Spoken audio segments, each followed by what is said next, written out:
MAWPCAST 1 is brought to you by T-Town MMA.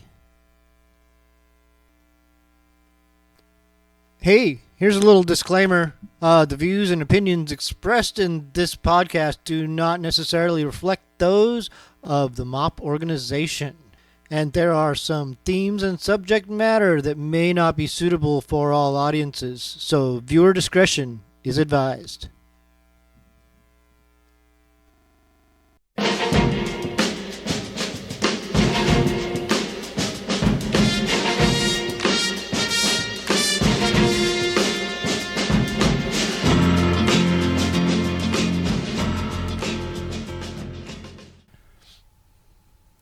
Am I ready? Am I really ready for this? Yep. All right. This is not, there's no pressure in any of this. Like, no pressure. This is, oh yeah. I know. Not stereo. One ear. Yeah. So. Let's say just take that other one off and to feel like Yep. it's an ambient room. Yeah. Whatever. All right. So that's recording. This is recording. Yeah. Everything's recording. Yeah. We are here to bring you another episode of the MAWPCAST. It's a beautiful day in the neighborhood. So let me slip off my shoes. Those are amazing socks you got there. Oh, thank you. Frida Kahlo. Nice. Thanks.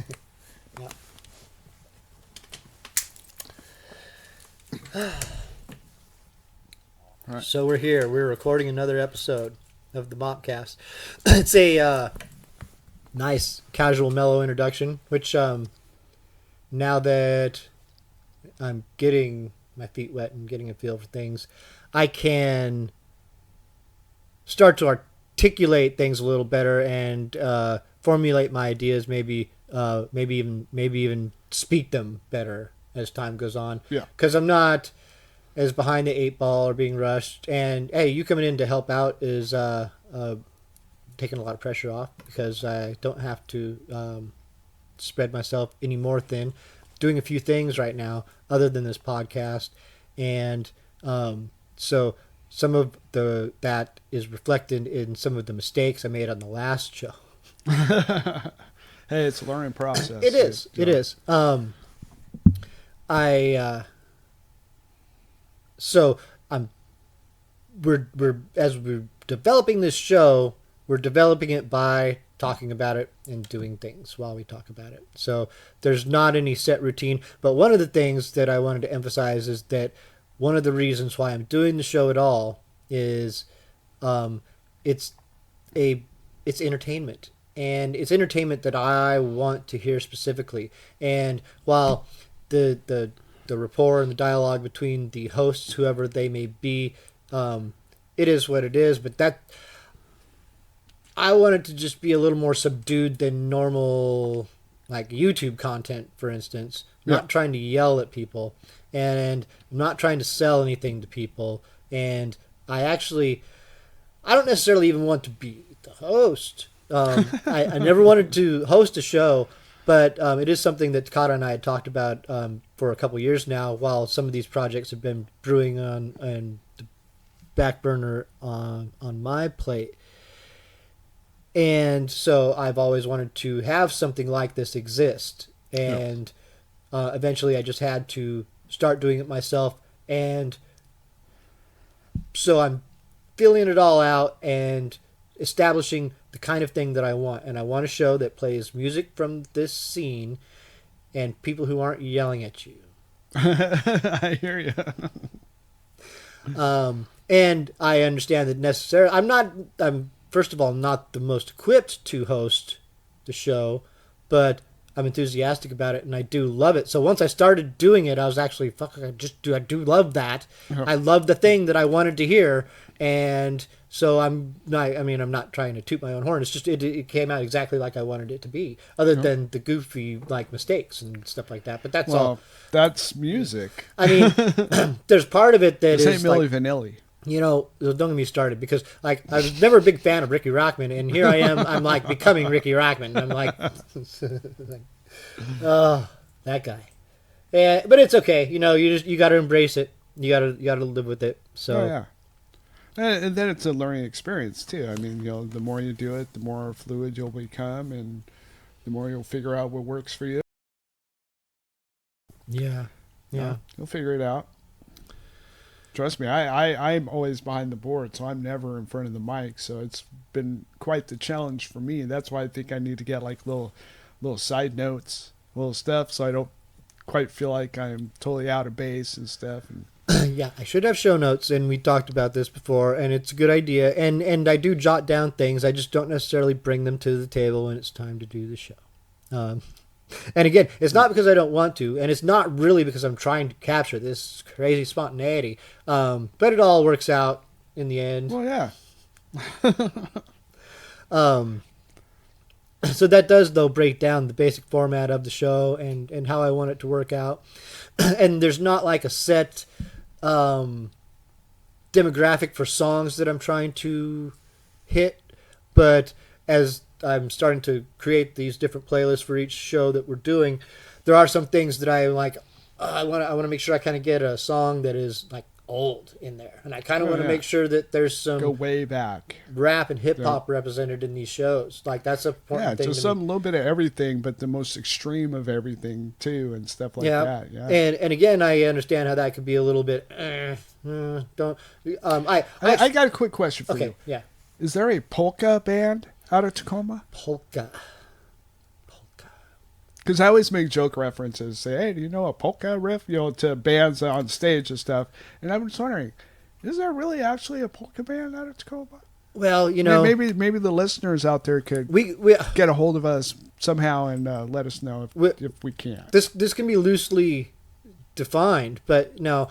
Okay, first of all, if you ever go to the Swiss, I don't know what they do currently, but I know that at the Swiss they have had and do have like Oktoberfest type events and things where people will come in and play accordion, polka sort of stuff.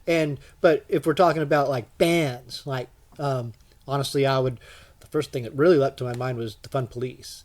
Well, yeah. I mean, they're now they're polka-ish. That sounds condescending, but like there is a certain like I've branched out from a couple times. It's not like there's an element in there of that for sure. It's not like Weird Al is a polka band or artist, but he's got a polka-ish esque about him, yes. And he embraced it and did some stuff in that genre. He did, yeah.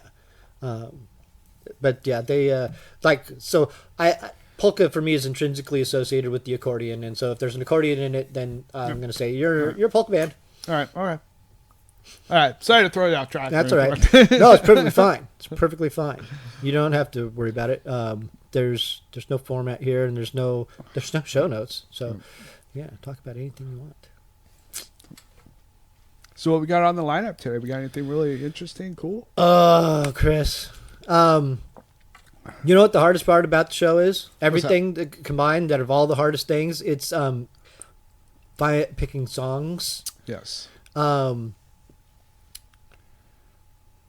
shit. Is there a lot of songs to choose from? And so this is another good thing that I should point out before I go any further, is that I'm not trying to eliminate or alienate anyone out there in any band.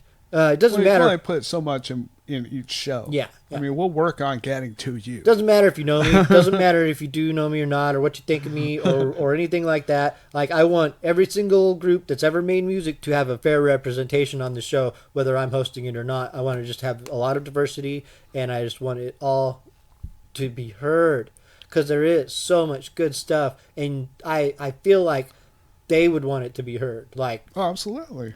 And if they don't, they don't. But so what we have on the set today is, geez, Louise, Chris. Well, we're going to play a Big Swill Stunt Show song today because on the last show, I mistakenly said that they have a new album coming out, but they don't. Oh, yeah. And I think I actually did the CD release party for that. Yeah. I think I actually did. The Ray Gun. Yeah. Now, again, I have a lot of stuff, like I had said, and I'm not trying to make any excuses but this is a good time filler here. Yeah. So,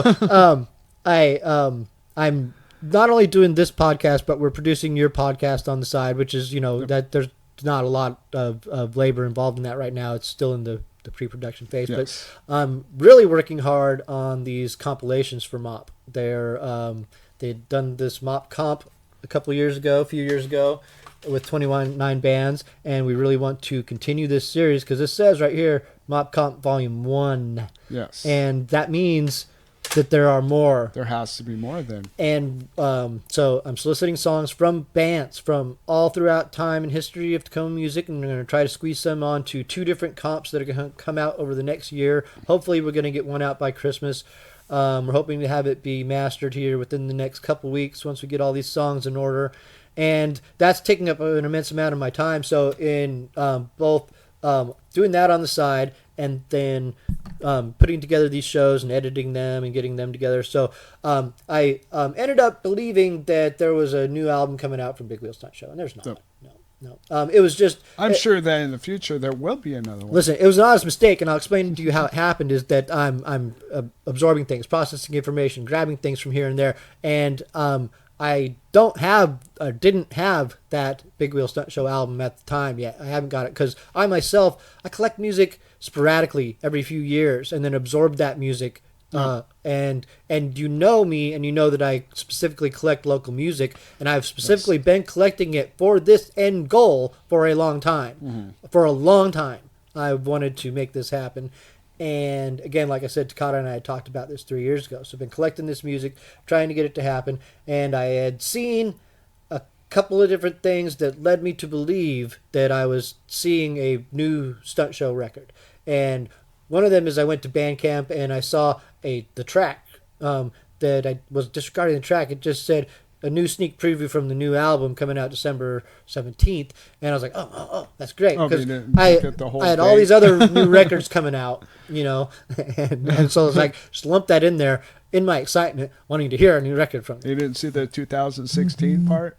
It was 17. But no, I didn't catch it. No. Okay. Not until the show was done and edited and all out, everything like that. So, Yep, that's the story there. It's not Milli Vanilli, like I said before. Yeah, it's not. This is an imperfect machine. But I'm perfectly comfortable being an idiot, making mistakes, because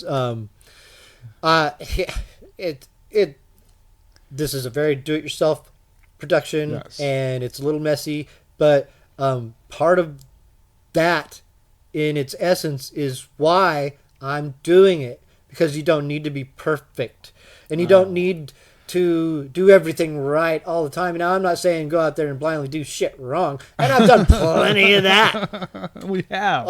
Yes. I think the day we met, we were not doing things right that day. I picked you up off the side of the road. Oh, that was a different day. That day. Yeah, we partied that day. Yep. You did pick me up on the side of the road hitchhiking. I had a box full. I don't even know how many different kind of alcohols. Or half full, half empty. Yes, that's right. Yeah, we met hitchhiking. I was hitchhiking down 128th Street in about August of 1987 or 8. Yeah.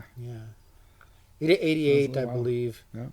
You looked like a singer of The Cure at that time. I had a bouffant hairdo. Yep. Yeah. Bouffant might not be the Everybody word. in the car was like going, "Is that the singer from The Cure?" And I go, "Nope, let's pick him up." I was headed to the Parkland bowling alley to do some partying. Oh, yeah. We should get into some music, and then we'll talk more about other stuff we're going to play as we get into it. Right on. Let's do this. Let's go ahead and start. Let's start off with Queer the Pitch. All right. A song called Whack Off Happiness from Mother Records. Nice.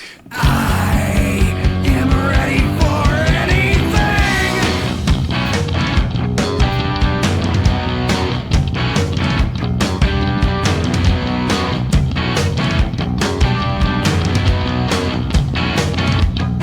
With this haircut and all this whack, dip my mortal cup once again and again and again into the toilet bowl.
We're back. We had a wild conversation during that set of songs. So now we have to get our head straight. I know, right? That was a great set of stuff from all over the place. We heard Whack, But Queer the Pitch from the 90s. Said that. Why Though? Why Though? Is that what the song... Let me put my glasses on so I can make sure that I'm reading the songs right this time. Yeah, that might be a good idea. These aren't actually my glasses. I found them in here. Why Though? That was correct. Why Though? These are horses. Nobody cares anymore. That is something I picked up off Bandcamp.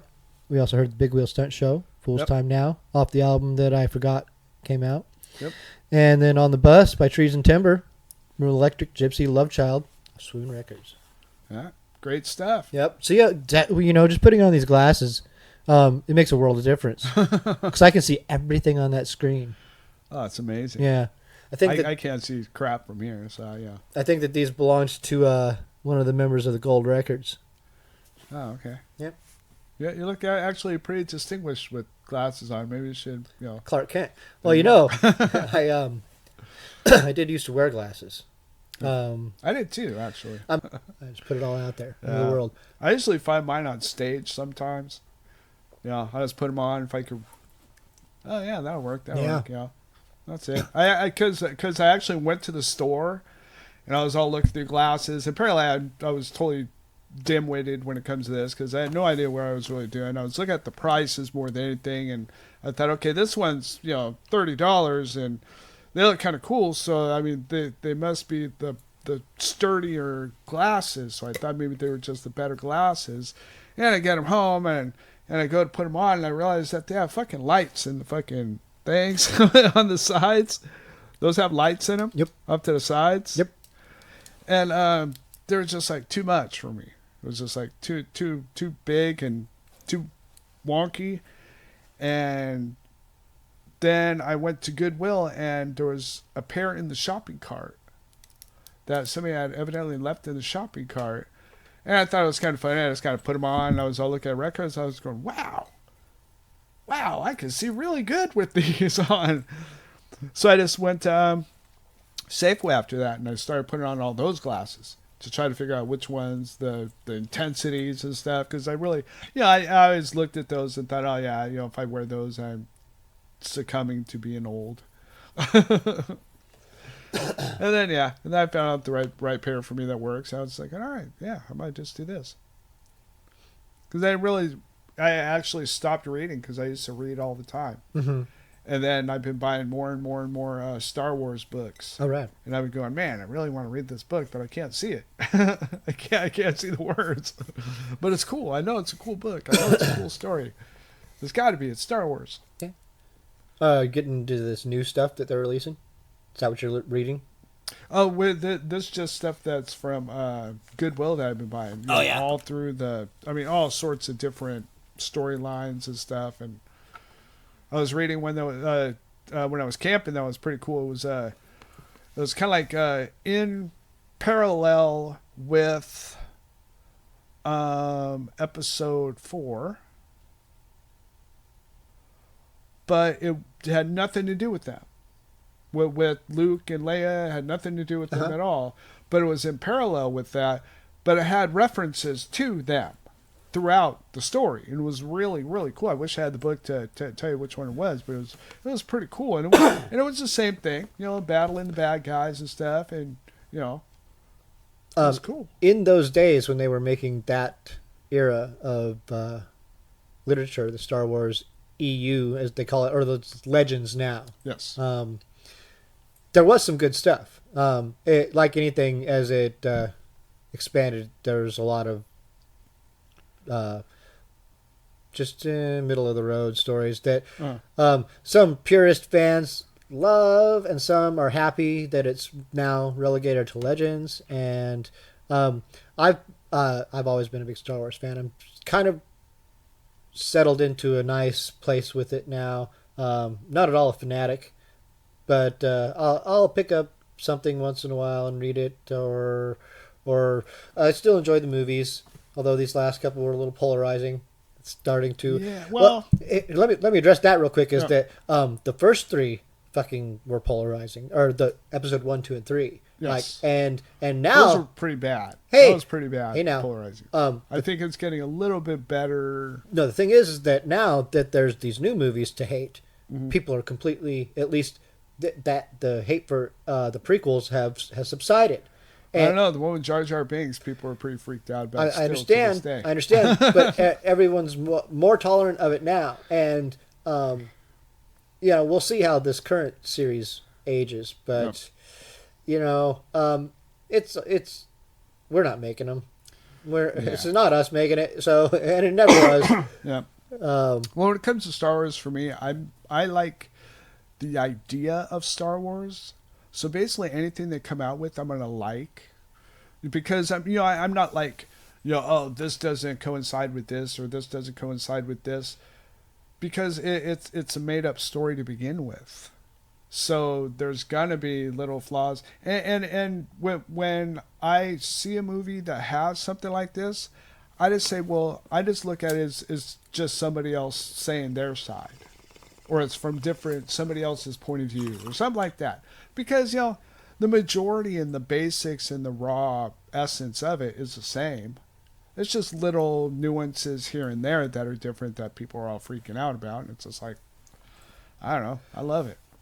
Well, I'm pretty selective about stuff I invest my time in general, which again leads back to what I'm doing with the shows that I'm making, because it's stuff that I want more of, and there's not enough, like right now, there's just not enough stuff, as much as oversaturated as the world is with content in every platform, on everything, there's not a lot that I'm completely into, and specifically speaking to me, or doing things that I want. And not taking anything away from any of those great things, because I do again like Star Wars, and there's certain books and franchises that love that Marvel universe. That's some good shit. That's some quality stuff that they're putting out there. Yes. There's no argument. You're not going to get an argument from me about that. I did. I've actually. Holy crap! Okay, so you're talking to a person who goes out of their way not to buy things, not to be a consumer, not to buy into any of that shit. I know. and that's a quality product. I'll buy quality things. I will invest money in quality things, and entertainment is one of them. And they happen to capture the essence of comics, of the comic story, the core of it, and in a way that all the comic movies before it really don't, especially with this whole universe thing that they've got going on. The problem with comics themselves is that they recycle themselves every few years and start it all over. And they keep recreating these storylines of the same characters over and over and over again for our modern times. And that gets boring for me. Well, where's the continuity? Where's the canon in that? It's like, oh no, this is a different universe. This is a parallel universe, Spider-Man and all this shit. Well, no. So for me, the films are canon. And this is a big deal for me. It's like, this is why there was an anchor with Star Wars that we could all latch onto before, because it had a canon. There was 3 movies, and then there was 6 movies, and then there was whatever else, but it was canon, and you could link it all, and it was there. And so with the movies, we have a consistent canon laid out right there for us, and you can't argue with it. You can't say, no, but in this issue, this is no, this is it. This is your fucking story. Now, after this thing, and this is what I'm worried about, is that we're going to come up with this fucking Avengers 4, and they're going to reboot the universe in a way that makes all the fucking comic nightmares that have ever gone on come into the movies. And if they do that, I don't think they will exactly. And I'm pretty confident in it overall. It'll probably be like the Hulk's grandson, and Spider-Man's nephew, or they all bounce back or something. Well, no, here's why I'm confident about what they're going to do next, is because they did what they did. They built this universe off of B-list characters for the most part, and they didn't get Spider-Man right away, and so they still haven't got the X-Men, and still haven't got Fantastic Four. So they built all this with their B-list characters for the most part, and they built an empire, a fucking great dynasty of things. And And now they can rely on all those other things that they're getting from Fox, the X-Men and the Fantastic Four, Yep. and what they have that they're able to use with Spider-Man, and they have their whole universe again, and they can do everything. And so they can do a whole nother 10 years, just like they just did, of 10 years of comic book movies that are canon, that doesn't conflict, and it's all neat and That's great. true. Yeah. And so, yeah, for me, that's good stuff. That's good stuff right there. Yep. But as a whole, Have you seen Ready Player One? no, I've not. No, That one I think you should check out too. I think you'd appreciate that if anything. I probably would like a lot of it. Yeah, Yep. I could see that there would be a lot that I could appreciate. Absolutely. I heard the book is better. That's why I bought the book. I haven't read it yet, but I bought the book because of people saying how much awesome it was. Mm-hmm. And the movie I thought was pretty fantastic. They did. You could tell they put a lot of time into it. Yeah, and I wouldn't know where to approach it either. First, would I want to go with the book or the movie? And then, again, it's the investment of time. I would probably say, oh, the movie, because it's a less investment of time. Yes. But when I don't like things, I'm very frustrated by having invested the time in it. That's why, like, I love the Lord of the Rings and the Lord of the Rings movies. Those were great movies. But then when they went and did The Hobbit and made it 3 movies, I couldn't get through the first one. I was like, oh, wow, that was hard for me. 2 hours. I know I'm an extremist in some of these regards. Most people, even non-materialistic people, are a little more consumer-based than I am. They'll watch some TV, and I'll watch some TV too, but it's like Survivor once a week Yeah. when Survivor's on. I've been watching the Doctor Who lately. Well, you've watched Doctor Who on and off. It's a female now. Yeah, you've watched Doctor Who on and off, because I remember coming over your house for years, and Oh yeah, Doctor Who I always thought was cool. I love the concept, but I've never got into the show, and it's an Well, immersive. sometimes it could get kind of There's some great But yeah. great concepts in though, and in fact, I actually remember one of the Doctor Who's and one of the series that was really good, and watching it there at your place with angels, crystallized angel things, Oh yeah. something like that. These statues that aren't statues, and they're going to kill you. Yeah. Well, don't Right. blink. Oh, because if you blink, they get closer. Yeah. That's right. See, I remember. Yep. This is another thing. That's why I don't immerse myself too much in things, because I do remember them, and they stick with me, and I don't.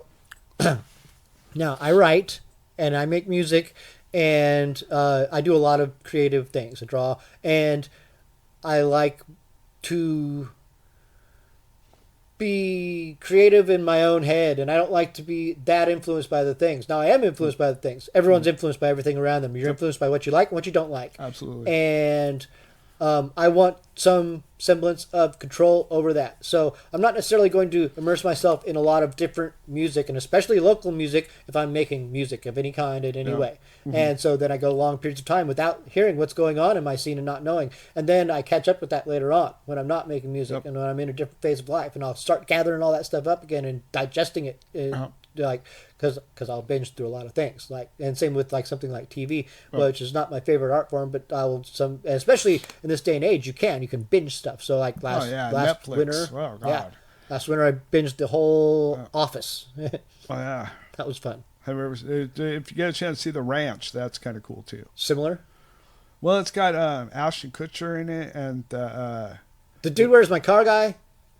yeah, and but he's not playing an idiot. All right, hang on a second. And right, the hold other on. guy from the I need you 70s to show. The other guy from the 70s show. Okay. Uh-oh. You've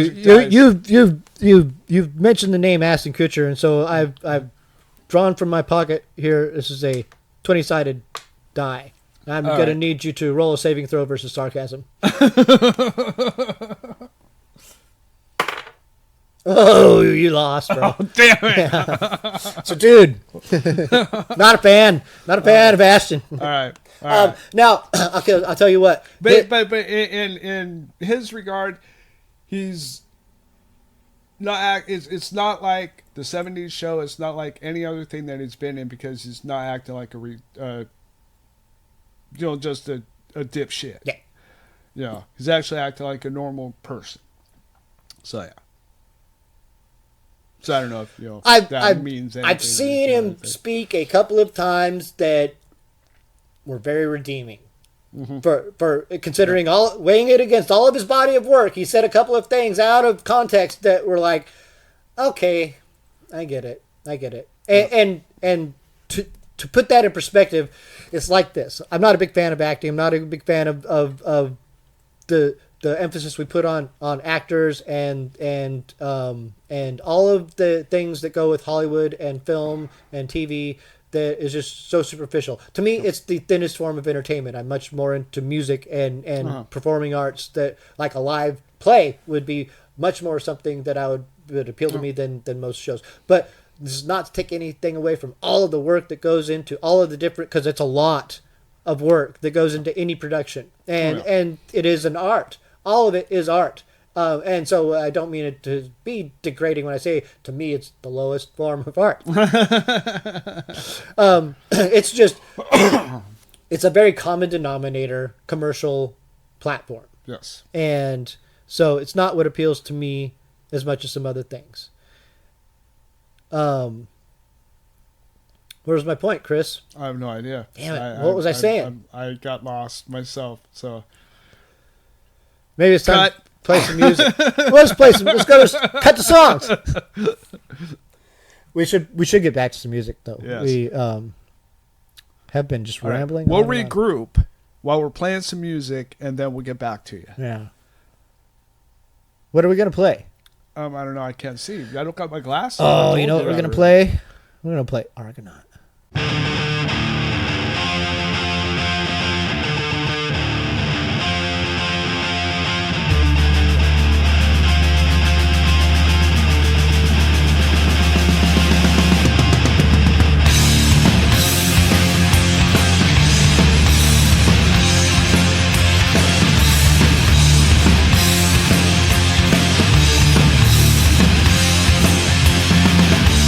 Think we're killing time, but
Which line? What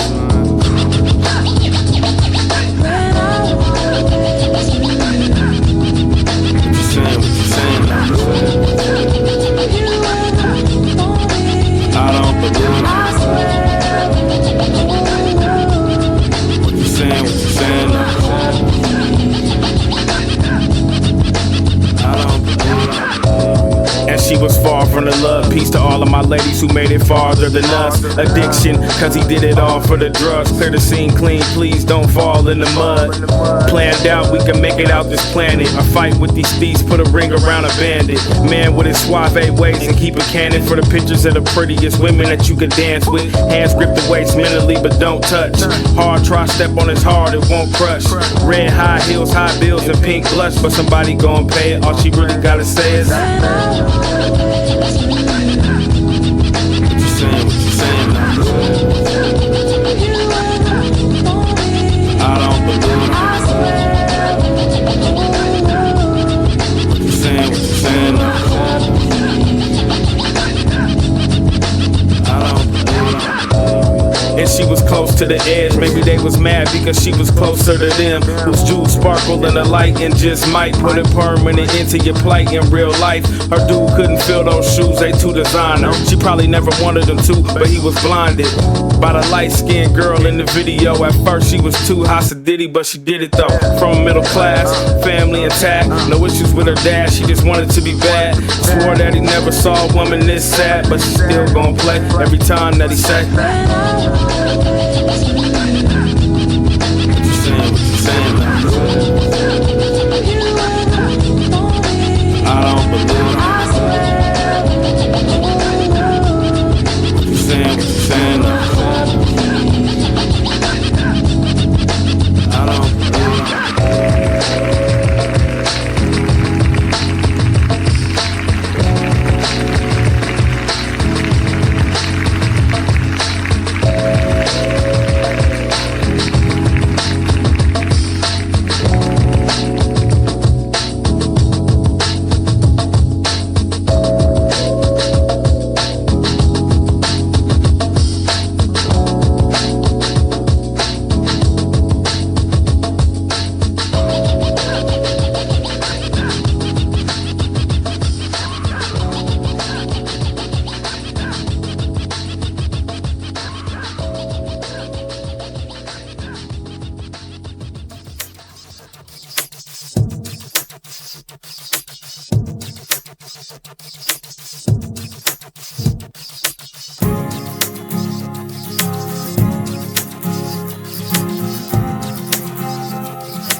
It's been a long day,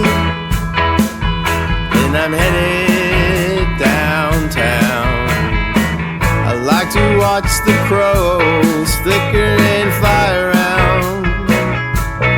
Sound advice has me thinking twice. I got a telegram from my future life. Say, hey man, words unknown, thoughts of you dreaming alone. Get you on the cell phone, we could just talk.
Put your headphones on. Oh, do I have to? You don't have to. You don't. I mean, I can still hear you. You're right there. Yeah. Oh, why do we have the headphones on? I mean, we know the volumes are fine. Yeah. Oh, wait, let me check. Hello, check. Hey, oh, wait. There we go. They're going to think we're unprofessional if we don't have headphones on. I mean, they already know we're know. unprofessional, but I mean, why do we need the headphones? Well, because we got to hear. We say we have in-ear monitors. They won't know the difference. We can fake it. No, I'm not a poser. Like, I'm just putting this all out there authentic, all the warts and all, mistakes and Or we can just flaws. put our headphones right here and just turn them in. Well, no, because then you'd have like a delay into the mic. And the it'd probably mic. loop around. And see, that is what I'm trying to reduce is little I wonder what that... crap Hold in on. the mic. Oh, no. It's a problem. Trust me. Does that do anything weird? When I'm going back Does on, that do anything weird? when I'm going back on the files, it'll be weird. Oh, okay. I was just wondering if it sounded weird right now because it's like it.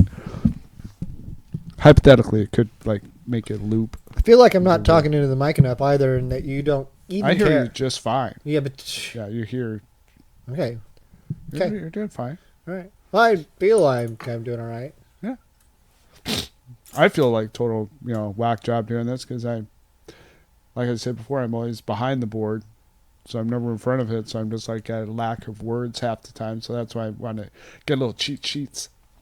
Well, yeah, I mean, but considering what it is we're going for, you're natural because it's and this is no put down to you or me, but it doesn't matter. Any couple of monkeys could be in here talking in between songs because we're here to play these songs, and songs kind of stand up for themselves. Like, and that's why I was so excited about it all, and why I'm here in the first place, doing a thing that I'm not even the most comfortable doing, is because the idea is solid, and anyone else could come in here and do it. Oh, yeah. And But nobody has, so that's why we got to do it. I'm getting comfortable doing it, and at least in that, from the very beginning, I liked the thing. Like, I was like, well, yeah, that's what I want. I want someone to just talk in between some songs, and so what do we hear in the last set of songs?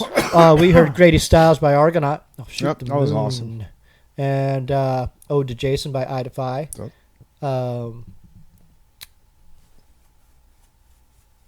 Glasses. Yeah. Where were you on that one? I don't know. Turn the lights on. The lights are on, Chris. Oh, these lights. Yeah. I think the battery's dead. Oh, actually. okay. All right. Yeah. Again, these were found here from. I believe they belong to the Gold Records, one of the All right. fellas in that band. I believe, All right. and they're no longer in this room, or even Oh, they got a sign in the hallway. I thought they were still here. We have a bunch of shirts for there still too. Oh, really? Yeah. Leftovers.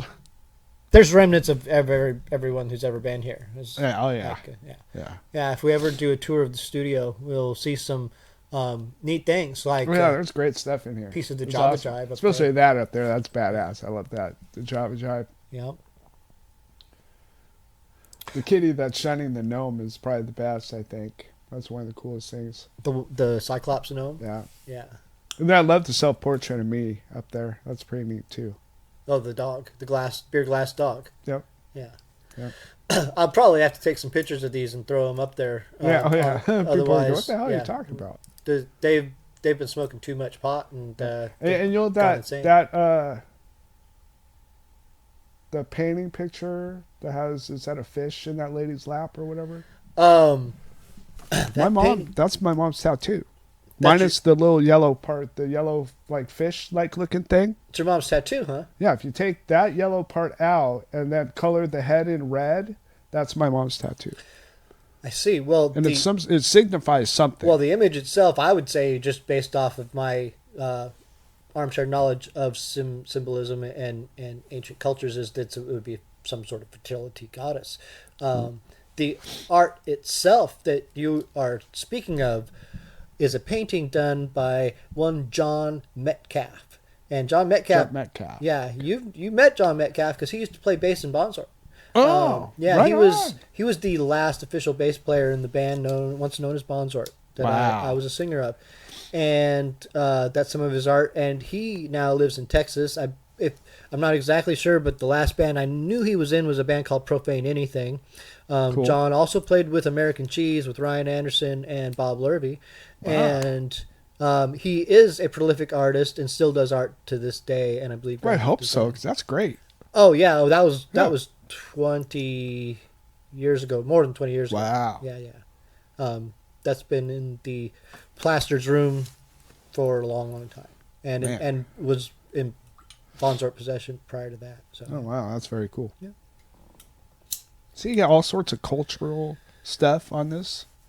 yeah, John's very nice, Talk about personable guy. It's a shame he got mixed up with the Go Nowhere band like Bonzort, because he had a lot of ideas and a lot of is a very talented bass player. Like on this MAWP comp, there's a crude recording, and John is actually playing bass on that recording, and his bass just shines. He's great. Well, believe it or not, Bonzor is the first band that I really hung out with in any fashion whatsoever. Lucky you. Yeah, first one. So yeah, you guys gave me a rotten apple right off the bat.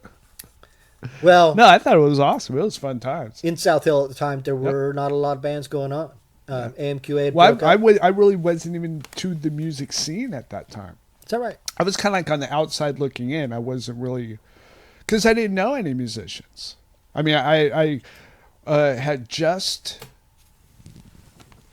because when I met Jason and then I met you, that was like right in the beginning of it all for me.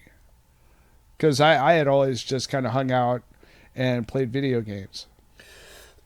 or whatever, done other stuff. Yeah. I had never really been into the music scene per se.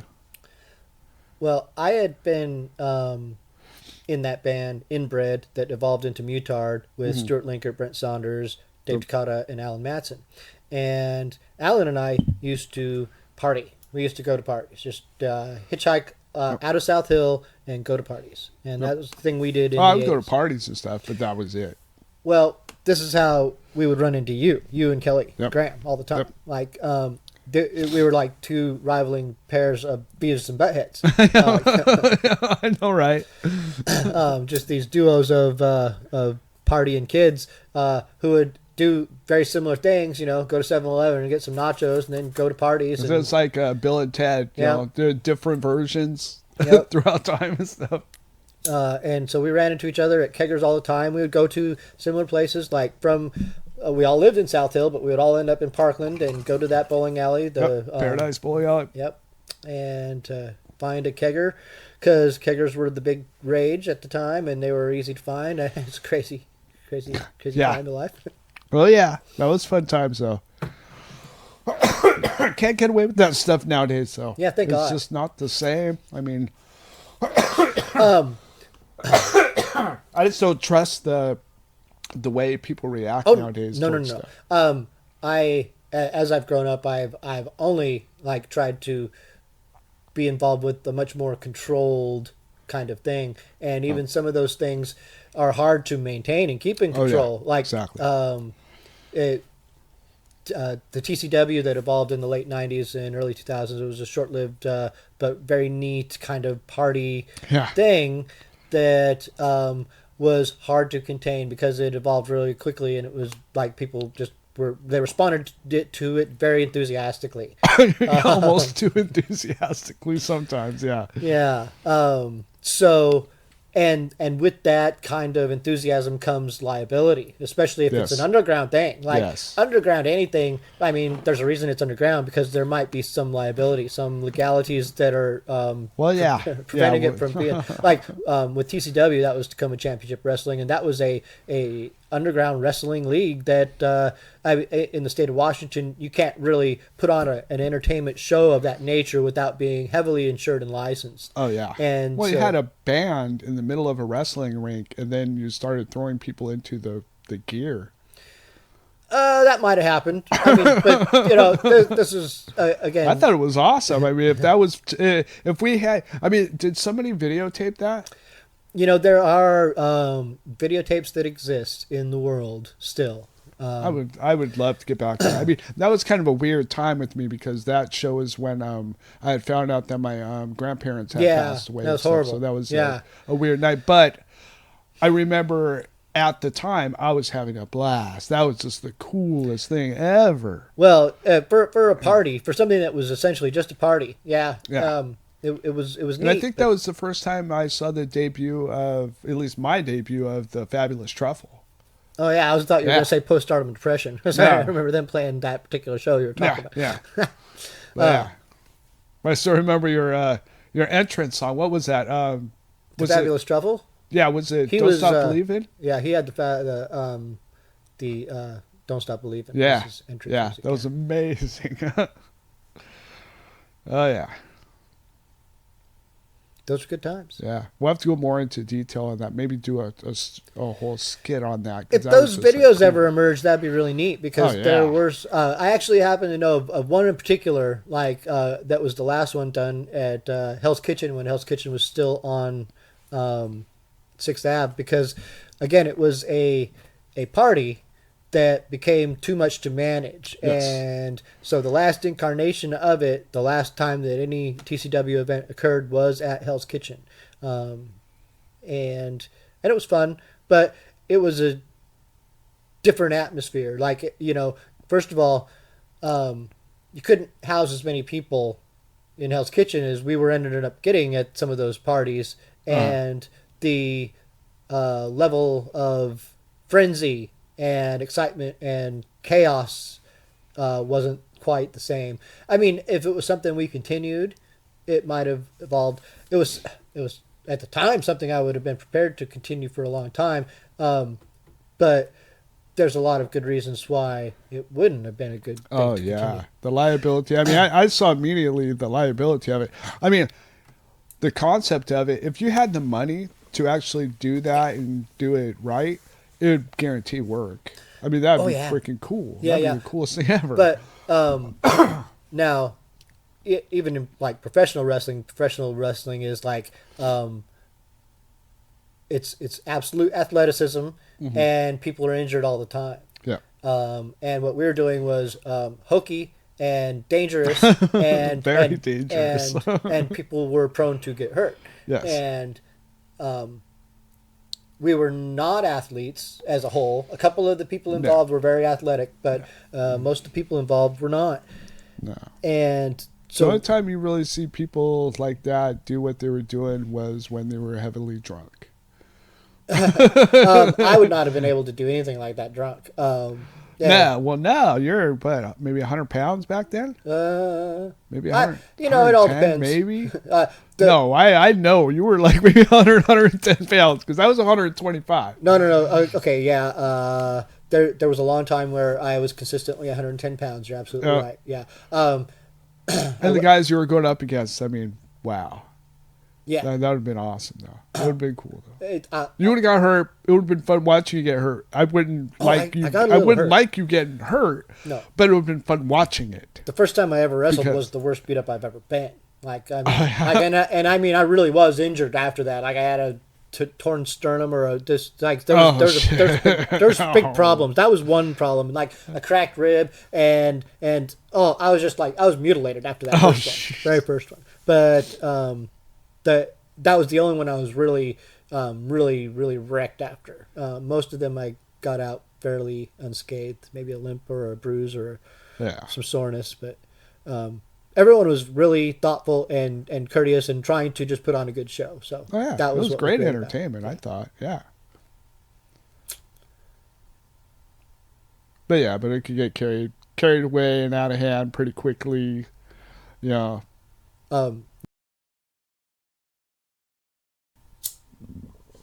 Okay. Well, so we're gonna play some songs. We're gonna play Ashbib. Oh, there you go. You remember Ashbib? Yeah, some old friends of ours. Andy Shawls, Nick Gordon, Cody Foster, Nate Miller from the band Ashbib from the 90s. This is some quality 90s stuff. We got a couple 90s songs coming up in this next set. Also going to hear Ivy, I think. So yeah, let's hear that.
the sun I bind. Each alone is blind. I sent you a nasty dream and I'm sorry, but I prefer to be alone with the storms of my darkness. Let this fire fall into the infernus of my soul to be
Yeah, that was great. That was the Elephants, right? Yep, that was fantastic.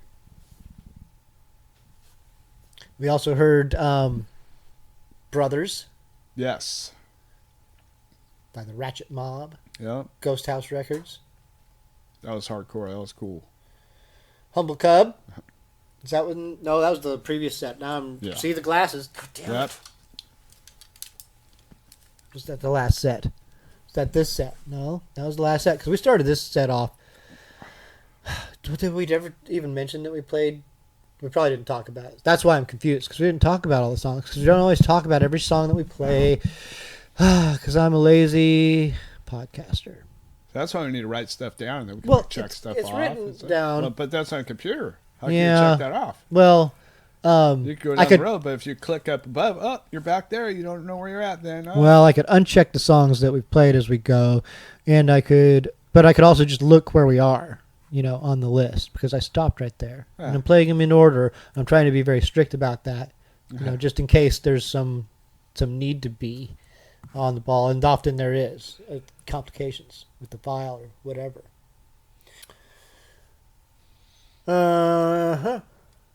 I've got some polka music coming up for you later on Nice. in our closing set. All right. Yep, the Fun Police.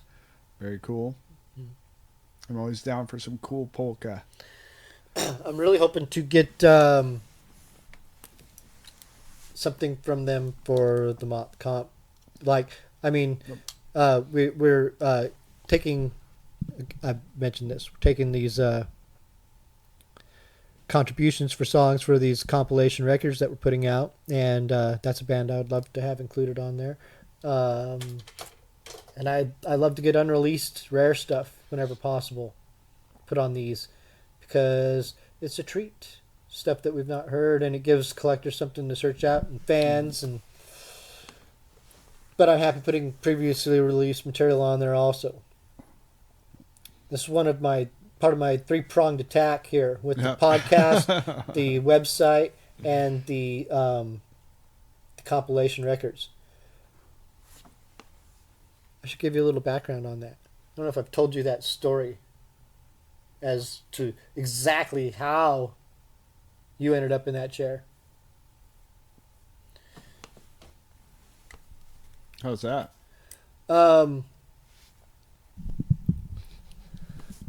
So MAWP's been around since 1993. Yes. The first park show was originally called Music in the Park, and it was started by Ken Johnson from Mother Records, and it was a little independent music festival that he put on, collected sponsors, and got everything, and he orchestrated the entire thing, and that ran for a few years, and he grew weary of doing it, and so it subsided for a couple of years, and then it was picked back up by a group of volunteers, and they tried to bring it back, and it existed for a short period of time around the turn of the century. Yep. And then in 2008 or 9, they brought it back in full force, and we're going strong with these shows for several years. And up until this year, it was a festival every year in Wright Park. And during this last stretch of time, particularly, I would occasionally do a little on-the-side volunteer stuff. Now, the people who put the show on every year did a lot of work. Every year. They would do a bunch of fundraising. They had shows all over the place that they did fundraisers for the event to generate income, to make these things happen. And a lot of people were involved in putting those things on. And with any organization like this, it is ran, especially that is ran by volunteers. These are thankless jobs, all of it, Oh, yeah. at every level, from the very bottom to the very top. And to make something like any of these things work, it takes people picking up trash Oh yeah. and Every little and, bit. and holding their temper and being polite when you don't always want to be polite, and doing things when you don't always want to do it. Yeah. So I feel for all the people over the years, and I say for my own self, I very much appreciate that, because the park show was something that I loved going to every year. It was my favorite musical event in town and pretty much that I went to every year. Like it was the one show I would always go to every year. It was the one show that I always missed, that I always wish I was at. Yeah, well, you were. You're very dedicated to the scene and your job. And I think I caught one show. I actually do think that I did catch one show, so but it was a while ago. interesting. So, I wanted to go to that show and did and went and appreciated it as a fan because I wasn't playing it in the last 10 years and didn't want to, not in a band that was going to and not trying to. And I just loved being able to go and see the variety of music. And that was often actually what turned me on to a lot of music every year, was going to that show and seeing bands that I hadn't heard yet, new bands that they were giving opportunities to play that I haven't gone to go and see, or that aren't playing because they would give shots to younger bands that aren't playing in bars.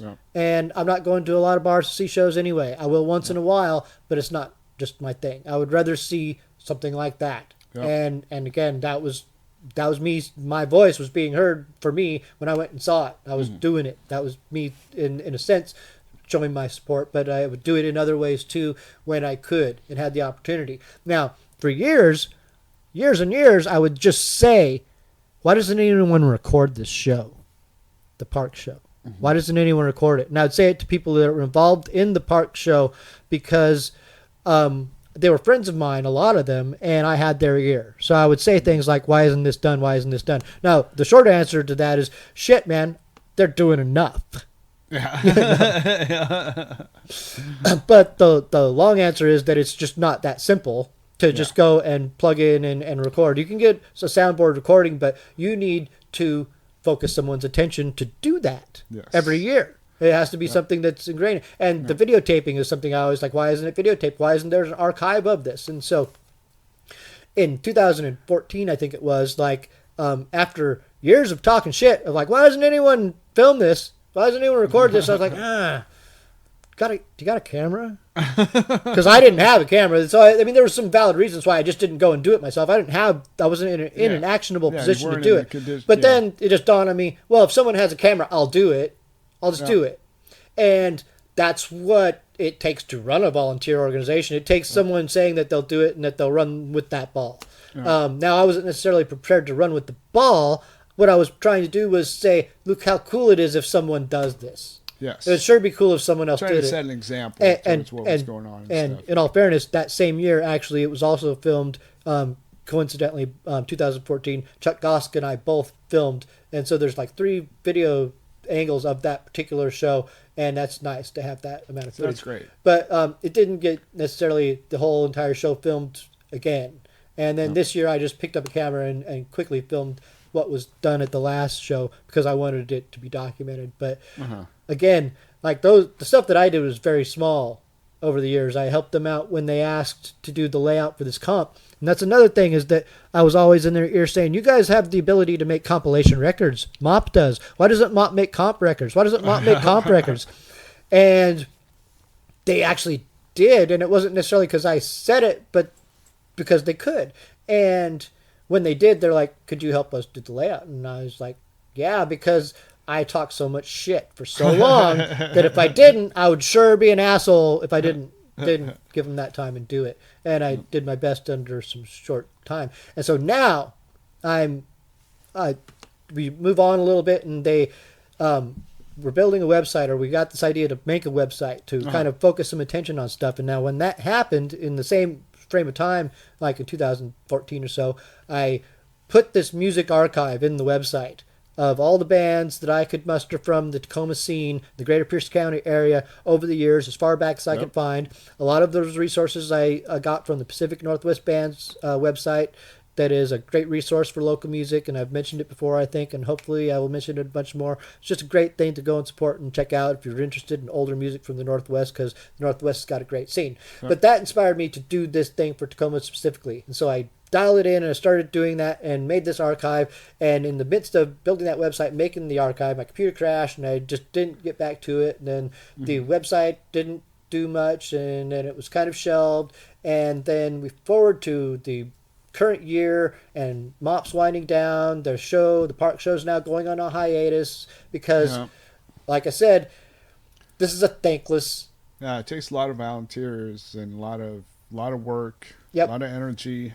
And it takes new volunteers all the time Well, because yeah. cause, Well, yeah, if it's going to keep on going, you can't have 80-year-old people Well, setting up a stage. you know, that's not even it because a lot of that stuff is hired out. But you know, the in a volunteer organization in a situation where there's not a lot of immediate validation for what you're doing, like you're not going to get a ton of you're going to get a lot of turnaround on people. So you need to keep people coming into the organization to be able to have something to do and they have the time to put into it. Feel like that effort's worthwhile too. Yes. Like, and so, you know, it's sometimes just thanks isn't enough and you're not thanking every person and it's hard. It's just like a bunch of anonymous people putting on a show that you go and see and you leave and it's like, it was a great show or it was a show or whatever it was to you. Yeah. But, someone had to work really hard to do it. Yep. And that goes the same for everything. And so MAWP was a thing that was presenting local music to people that, in a way that was unique and free and for everyone.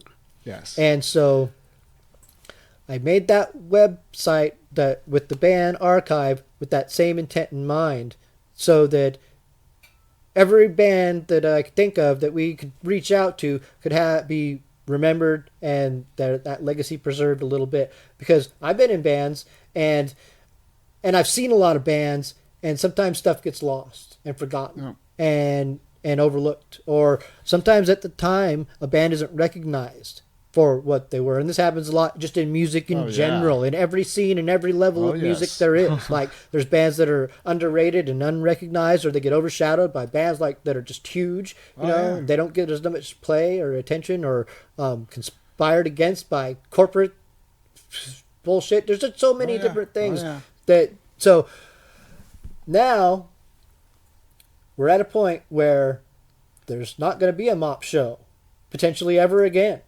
And all these resources are now potentially going to go to waste. And I am like, holy shit, no. Yeah. I don't want that to happen. I would love for there to be a MAWP show again and for that to continue. That isn't my end goal here, though. It's not even like I will occasionally say, well, this is my back burner plan. It would be great if that could happen. And it would be great if that can happen. I'm not going to make it happen. Tell you that right now. Wow. I'm not that person to spearhead that campaign, to make that happen and to lead it and to oversee it all. I could be involved, but at this point, especially with all that's building and how quickly it's building, probably not. And it requires a lot of really responsible, diligent people to make stuff like that happen and to make it such a quality event, because the MAWP show was really quality. Like just the sound was almost always really good from what I can remember, and the acts were diverse and good representation of Tacoma music, and there's a wide variety of vendors, and the place was clean afterwards. Like you'd be amazed how clean the park looked after these shows. And I've been to a lot of shows, a lot of festivals, a lot of places. There's just and it was an amazing thing how much the whole community would come together to make that thing happen. So community did do a lot to support that, because it wouldn't have happened without the financial support put into it from the vendors, the sponsors, everyone that was there to do it. It wouldn't have happened without the fans coming to the shows and to the fundraisers and making it happen in that way. And nonetheless, it won't happen anymore without certain people emerging that are willing to take on certain responsibilities. To fill in those spaces, And in the void of that, I wanted to capitalize on the resources that were still available. And I wanted to make sure that the MAWP comps were something that still continued. And I wanted to make sure that that archive got filled with stuff, because that meant a lot to me. That was actually a labor of love that I was really dedicated to, because one thing I do love is local music. I do really love it. I might not know every band's record every time that it comes out, or I might not get it for a year or two. But I'll eventually get it, and I'll listen to it. And I'll love songs that I love, and I'll play them on the show. And I'll even play some songs I don't like by bands I don't like. I do that too. So that's it in a nutshell. So I got these shows that were starting, and they are really, well, they weren't at the forefront. They're the most viable vehicle for all of this. Like the podcast ended up being the one thing that is most accessible to everyone universally, period, Yeah. all day long. Yeah. And they have a long shelf life because they're music from all over the time in our community that people might want to hear. I agree. So I've talked a lot this episode, and you haven't got to talk any, but we're going to close out the show. Fuck you, Chris. Fuck me then. Fuck me then. Oh, you know what? Before I do, you remember the band Utterance? Yes. Yes. I'm not going to play any Utterance right now. Yep. So, Yeah, I used to work with Jared, the drummer, at, when I worked at Macaulay. all right. Fantastic band. Great band. I love them. Neat. And actually, they played not too long ago at Louis G's. They did. Yeah. I didn't think they were still a band. Are they still a band? Yeah. Are we thinking of the same band? Yeah. Utterance? Zach sing for them? I don't know. See, I remember the band from a while back. I didn't know that they were still a band or if they're still doing stuff. So, if one of us is wrong, then I'm going to edit this part out. All right. So Zach is Rappin' Zach. I don't know if you're familiar with Rappin' Zach. Rapping Zach. I probably, names. Well, I mean, if anybody that knows me knows that one thing about me is that I meet people in groups of 5 majority of the time, and usually that happens 3 to 4 to 5 times a night. Yeah. So I don't remember names. Yeah, I remember faces and cool gear and stuff like that, but names is well, I'm not trying to put you on the spot. Oh, or I know. anything. Excuse me. But yeah, I'd have to see his face to. Well, anyway, so this guy Rappin' Zach, I had found him when I was collecting music for the show. Probably found him on Bandcamp first, and just grabbed his album with a bunch of stuff, and was listening to things, and picked one of his songs that we put on the first show. And so, in then researching stuff after the fact, I discovered he had a podcast too, and that interested me. So I put his podcast link on our website and listened to a little bit of it. And he had a guy from Deathbed on one of the shows, I think. Oh, and, Deathbed Confession? yeah. Oh, nice. And then I listened to another one with this old lady because they do this show together. And I like the show, again, because they're not yelling at me. Like, they're not like YouTube voice people, and they're not like yelling at In me. your Say, face yeah, and, yeah, I yeah. hate that. And they're just very genuine, and they're presenting themselves in a very genuine way on that podcast, the Rappin' Zach's Rap Shack. And they also gave me a shout out on their show that they just did the other day. So, Oh, nice. Yeah. So now we've created a shared universe of our own. Oh, there you go. Yep. A bond. Yep. Bond between pods. Mm-hmm. Yeah, I've actually invited him on to come sit in your spot sometime. Although you're getting very comfortable in that chair, and I'm not going to like kick you out of it. Like so. Oh, I hear you. I mean, again, there other people have professed a lot of interest in doing it. We just haven't got a lot of people in here to do it other than Takata yet. And Takata was actually really gung-ho at first, but he was like, oh, yeah, I've got a lot of stuff going on. So busy. Yeah. I just got this gap in the week that I don't do anything, that I have plenty of time. Well, that's great then. So yeah. So this might work out really well. Yep. And we are working hard on getting your show up and running too. Yep. I've got a show I'm in the can that we'll listen to also, that is a potential from the 90s from a band called Slingshot. Oh, wow. You know what? Let's play a Slingshot song. Well, we send this out on that note. We'll play a let's do song that. by Slingshot. And that'll be it for this episode. And thanks for watching and listening. Yes. And if we didn't tell you, we're Potter and Chris. Yes. I'm Yeah. Chris. That's Potter. Yeah. Thanks again, and here's some songs.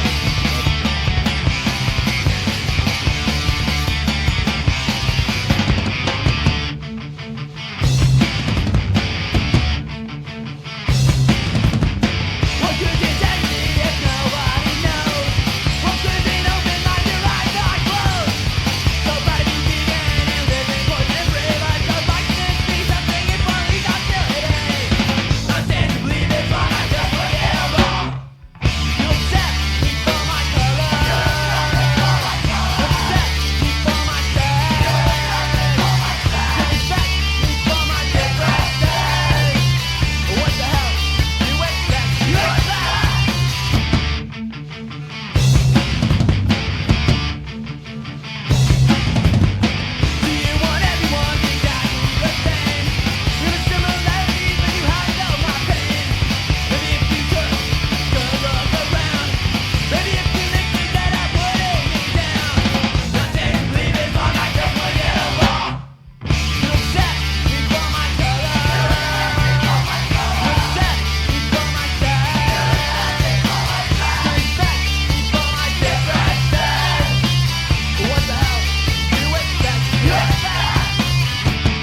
as we finish this song. No, we don't want no more. What you making us do? No, we don't want no more. What you making us say? No, we don't want no more. What you putting us through? Na na na na na na na na na.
my frustrations go away. Try my patience, I don't have time for your problems, I don't have time. Time too tight to waste it like that. Time too tight, yeah. Time too tight to waste it like that. Time too tight, yeah. I'm touring like a west side. You can flip my lid and pop my top. You knock me down and crack my head, or turn away and run instead. I don't have enough time. I don't have quite enough time. I just don't have quite enough time. I'm sleeping with my frustrations go away. Try my patience, I don't have time for your problems, I don't have time. Time too tight to waste like that. Time too tight, yeah. Time too tight to waste like that. Time too tight, yeah.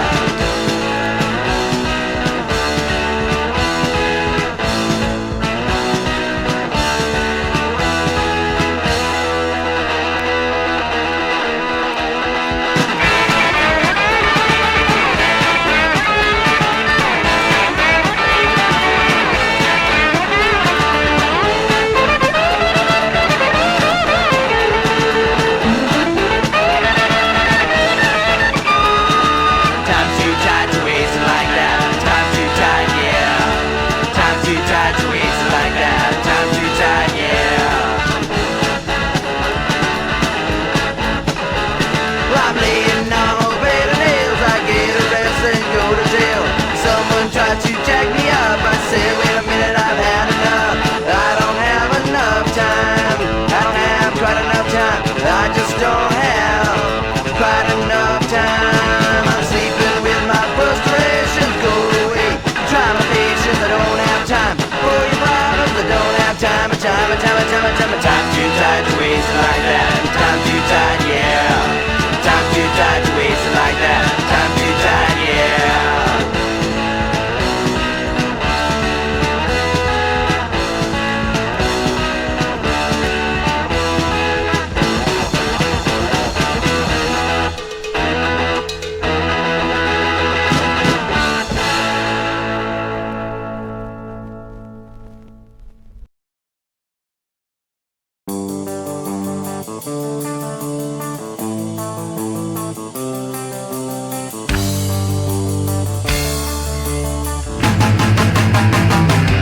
Let's rock!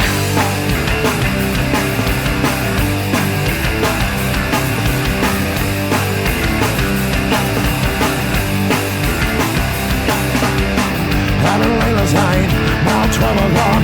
You were almost out, I was fucking drunk. I looked at her, she smiled at me. Next thing you know, your sister all over me. She was one track and beautiful. She was young and sweet. She was one track and beautiful. Let me tell you something, I'm not a person, I won't be the last, I can guarantee you that. I know she's your sister.